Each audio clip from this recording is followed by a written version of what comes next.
Wednesday, September, 1942. Dear Kitty, Mr. and Mrs. Van Daan have had a terrific quarrel. I've never seen anything quite like it before. Mummy and Daddy would never dream of shouting at each other. The cause was so trivial that the whole thing was a pure waste of breath. But, still, everyone to his own liking. Naturally, it is very unpleasant for Peter, who has to stand by. No one takes him seriously. He is so frightfully touchy and lazy. Yesterday, he was badly upset because he found that his tongue was blue instead of red. This unusual phenomenon of nature disappeared just as quickly as it had come. Today, he is going about with a scarf on, as he has a stiff neck. In addition, Lord complains of lumbago. Pains around the heart, kidneys, and lungs are not unusual either. He is a real hypochondriac. That's the word for such people, isn't it? It is not all honey between Mummy and Mrs. Van Daan. There is plenty of cause for unpleasantness. To give a small example, I will tell you that Mrs. Van Daan has taken all 3 of her sheets out of the common linen cupboard. She takes it for granted that Mummy's sheets will do for all of us.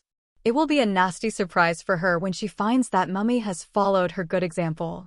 Also, she is thoroughly piqued that her dinner service and not ours is in use. She is always trying to find out where we have actually put our plates. They are closer than she thinks. They are in a cardboard box behind a lot of junk in the attic. Our plates are ungetatable at as long as we are here, and a good thing too. I always have bad luck. I smashed one of Mrs. Van Daan's soup plates into 1,000 pieces yesterday. Oh, she cried angrily. Couldn't you be careful for once? That's the last one I've got. Mr. Van Daan is all sugar to me nowadays. Long may it last. Mummy gave me another frightful sermon this morning. I can't bear them. Our ideas are completely opposite. Daddy is a darling, although he can sometimes be angry with me for 5 minutes on end. Last week we had a little interruption in our monotonous life. It was over a book about women and Peter.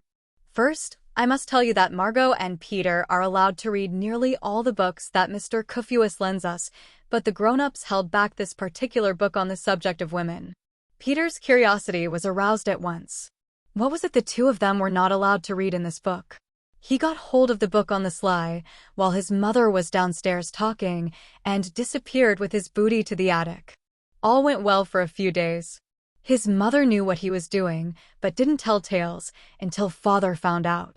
He was very angry, took the book away, and thought that that would finish the whole business. However, he had not allowed for his son's curiosity, which waxed rather than waned because of his father's attitude. Peter, determined to finish it, thought of a way to get hold of this enthralling book. In the meantime, Mrs. Van Daan had asked Mummy what she thought about it all. Mummy thought this particular book was not suitable for Margot, but she saw no harm in letting her read most books. There's a great difference, Mrs. Van Daan, said Mummy, between Margot and Peter. In the first place, Margot is a girl and girls are always more grown-up than boys. Secondly, Margot has read quite a lot of serious books and does not go in search of things that are forbidden her. And thirdly, Margot is far more developed and intelligent, shown by the fact of her being in the 4th form at school.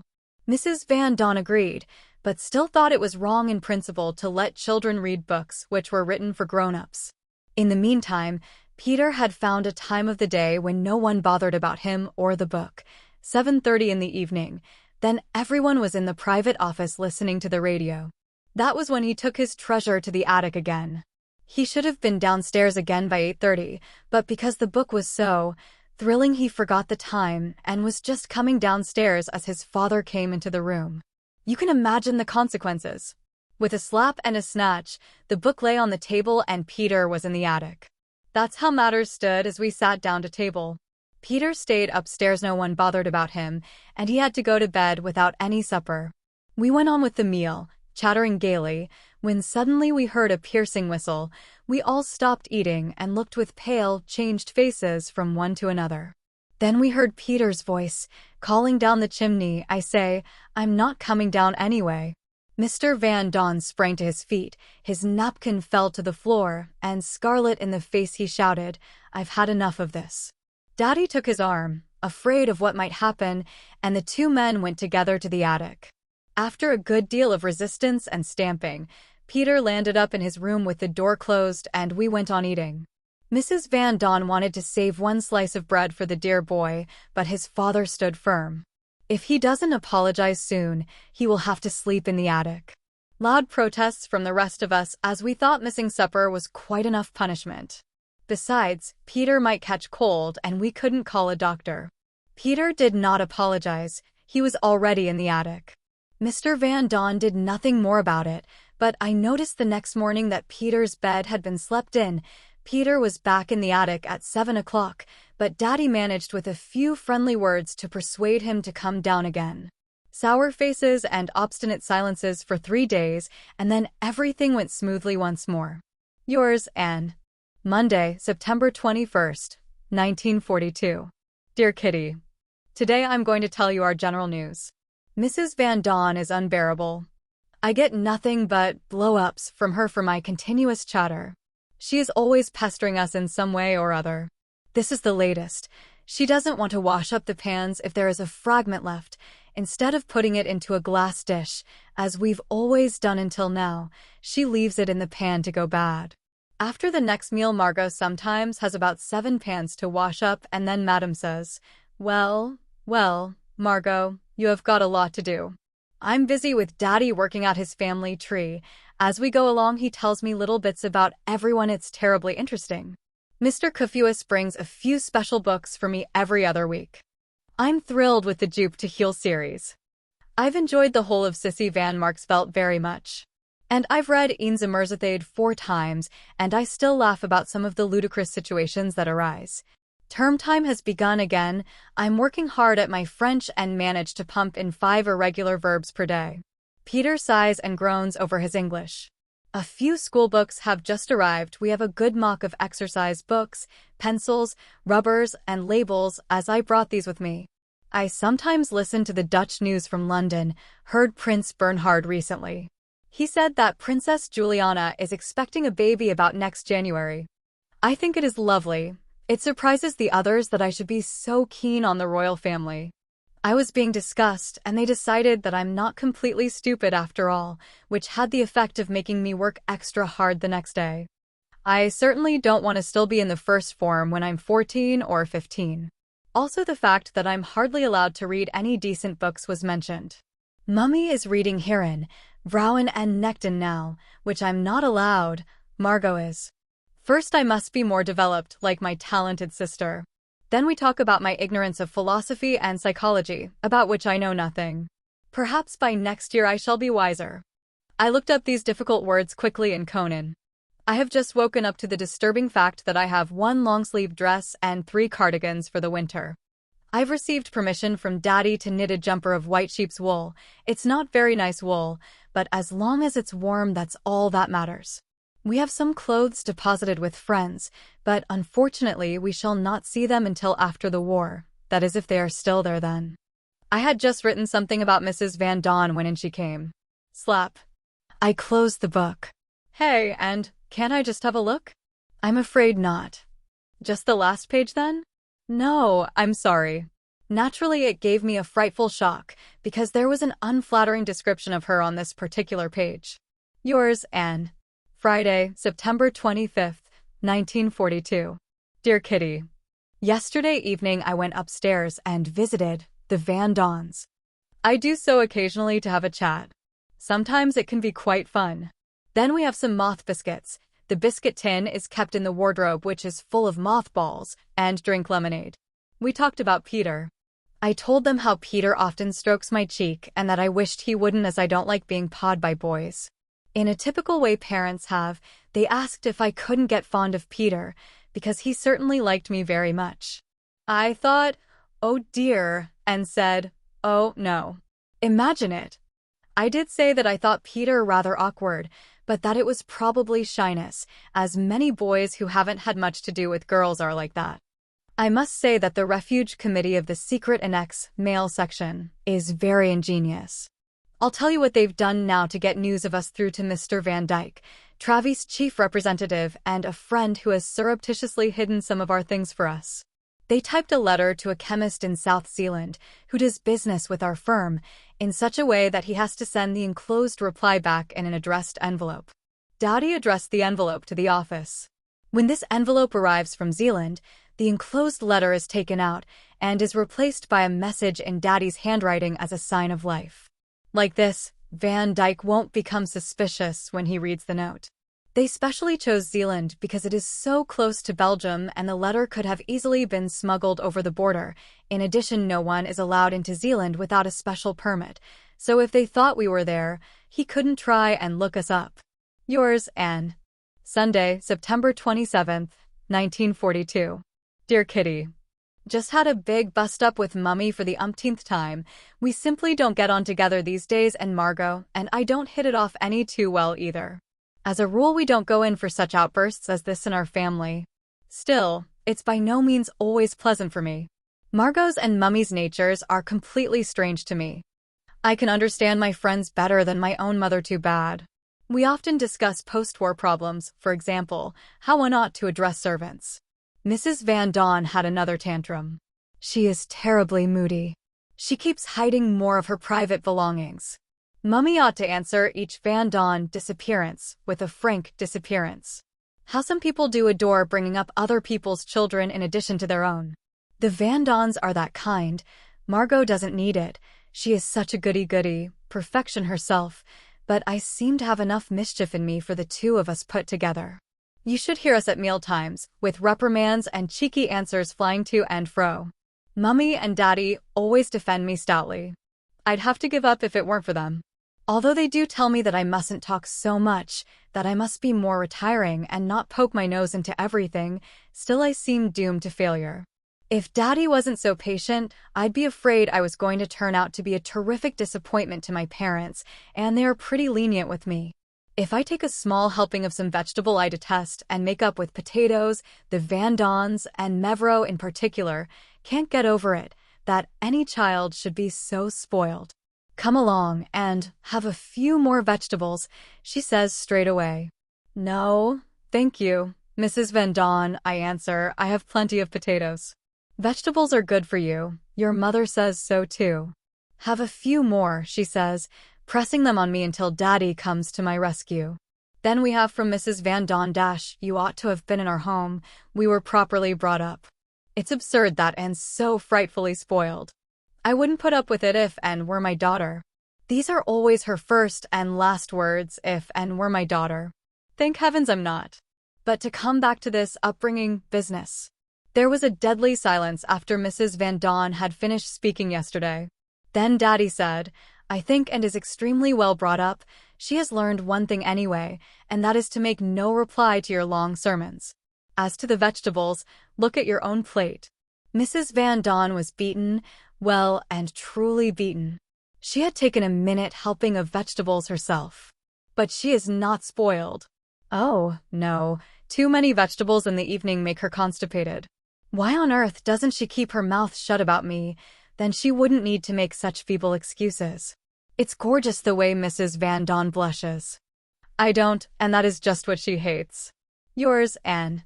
Monday, September 28th, 1942. Dear Kitty, I had to stop yesterday, long before I'd finished.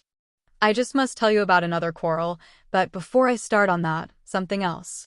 Why do grown-ups quarrel so easily, so much, and over the most idiotic things? Up till now I thought that only children squabbled, and that wore off as you grew up. Of course, there is sometimes a real reason for a quarrel, but this is just plain bickering.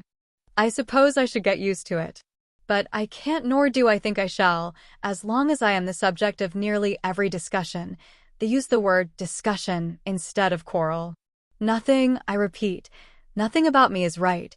My general appearance, my character, my manners are discussed from A to 2. I'm expected, by order, to simply swallow all the harsh words and shouts in silence, and I am not used to this. In fact, I can't. I'm not going to take all these insults lying down. I'll show them that and Frank wasn't born yesterday. Then they'll be surprised and perhaps they'll keep their mouths shut when I let them see that I am going to start educating them. Shall I take up that attitude? Plain barbarism. I'm simply amazed again and again over their awful manners and especially stupidity, Mrs. Van Daan's. But as soon as I get used to this, and it won't be long, then I'll give them some of their own back and no half measures. Then they'll change their tune. Am I really so bad-mannered, conceited, headstrong, pushing, stupid, lazy, etc., etc., as they all say? Oh, of course not. I have my faults, just like everyone else, I know that, but they thoroughly exaggerate everything. Kitty, if only you knew how I sometimes boil under so many jibes and jeers. And I don't know how long I shall be able to stifle my rage. I shall just blow up one day. Still, no more of this, I've bored you long enough with all these quarrels. But I simply must tell you of one highly interesting discussion at table. Somehow or other, we got onto the subject of Perns, Daddy's nickname, extreme modesty. Even the most stupid people have to admit this about Daddy. Suddenly Mrs. Van Daan says, I too have an unassuming nature, more so than my husband. Did you ever? This sentence in itself shows quite clearly how thoroughly forward and pushing she is. Mr. Van Daan thought he ought to give an explanation regarding the reference to himself. I don't wish to be modest. In my experience, it does not pay. Then to me, take my advice and don't be too unassuming. It doesn't get you anywhere. Mummy agreed with this too. But Mrs. Van Daan had to add, as always, her ideas on the subject. Her next remark was addressed to Mummy and Daddy. You have a strange outlook on life. Fancy saying such a thing to Anne. It was very different when I was young. And I feel sure that it still is, except in your modern home. This was a direct hit at the way Mummy brings up her daughters. Mrs. Van Daan was scarlet by this time. Mummy calm and cool as a cucumber. People who blush get so hot and excited, it is quite a handicap in such a situation. Mummy, still entirely unruffled, but anxious to close the conversation as soon as possible, thought for a second, and then said, I find, too, Mrs. Van Daan, that one gets on better in life if one is not over-modest. My husband, now, and Margot and Peter are exceptionally modest, whereas your husband, and you, and I, though not exactly the opposite, don't allow ourselves to be completely pushed to one side. Mrs. Van Daan, but Mrs. Frank, I don't understand you. I'm so very modest and retiring. How can you think of calling me anything else? Mummy, I did not say you were exactly forward, but no one could say you had a retiring disposition. Mrs. Van Daan, let us get this matter cleared up, once and for all. I'd like to know in what way I am pushing. I know one thing, if I didn't look after myself, I'd soon be starving. This absurd remark in self-defense just made Mummy rock with laughter. That irritated Mrs. Van Daan, who added a string of Dutch-German expressions until she became completely tongue-tied. Then she rose from her chair and was about to leave the room. Suddenly her eye fell on me. You should have seen her. Unfortunately, at the very moment that she turned round, I was shaking my head sorrowfully, not on purpose, but quite involuntarily, for I had been following the whole conversation so closely. Mrs. Van Daan turned round and began to reel off a lot of harsh German, common and ill-mannered, just like a coarse, red-faced fishwife. It was a marvelous sight. If I could draw, I'd have liked to catch her like this. It was a scream, such a stupid, foolish little person. Anyhow, I've learned one thing now. You only really get to know people when you've had a jolly good row with them. Then and then only can you judge their true characters. Yours, Anne. Tuesday, September 29th, 1942. Dear Kitty, extraordinary things can happen to people who go into hiding. Just imagine, as there is no bath, we use a washtub, and because there is hot water in the office, by which I always mean the whole of the lower floor, all 7 of us take it in turns to make use of this great luxury. But because we are all so different and some are more modest than others, each member of the family has found his own place for carrying out the performance. Peter uses the kitchen in spite of its glass door. When he is going to have a bath, he goes to each one of us in turn and tells us that we must not walk past the kitchen for half an hour. He seems to think this is sufficient. Mr. Van Daan goes right upstairs. To him it is worth the bother of carrying hot water all that way, so as to have the seclusion of his own room. Mrs. Van Daan simply doesn't bathe at all at present. She is waiting to see which is the best place. Daddy has his bath in the private office, Mummy behind a fireguard in the kitchen. Margot and I have chosen the front office for our scrub. The curtains there are drawn on Saturday afternoons, so we wash ourselves in semi-darkness. However, I don't like this place any longer, and since last week I've been on the lookout for more comfortable quarters. Peter gave me an idea, and that was to try the large office WC. There I can sit down, have the light on, lock the door, pour my own bath water away, and I'm safe from prying eyes. I tried my beautiful bathroom on Sunday for the first time, and although it sounds mad, I think it is the best place of all. Last week the plumber was at work downstairs to move the drains and water pipes from the office WC to the passage. This change is a precaution against frozen pipes in case we should have a cold winter. The plumber's visit was far from pleasant for us. Not only were we unable to draw water the whole day, but we could not go to the WC either. Now, it is rather indecent to tell you what we did to overcome this difficulty. However, I'm not such a prude that I can't talk about these things. The day we arrived here, Daddy and I improvised a pot thai for ourselves. Not having a better receptacle, we sacrificed a glass preserving jar for this purpose. During the plumber's visit, nature's offerings were deposited in these jars in the sitting room during the day. I don't think this was nearly as bad as having to sit still and not talk the whole day. You can't imagine what a trial that was for, Miss Quack Quack. I have to whisper on ordinary days, but not being able to speak or move was 10 times worse. After being flattened by 3 days of continuous sitting, my bottom was very stiff and painful. Some exercises at bedtime helped. Yours, Anne.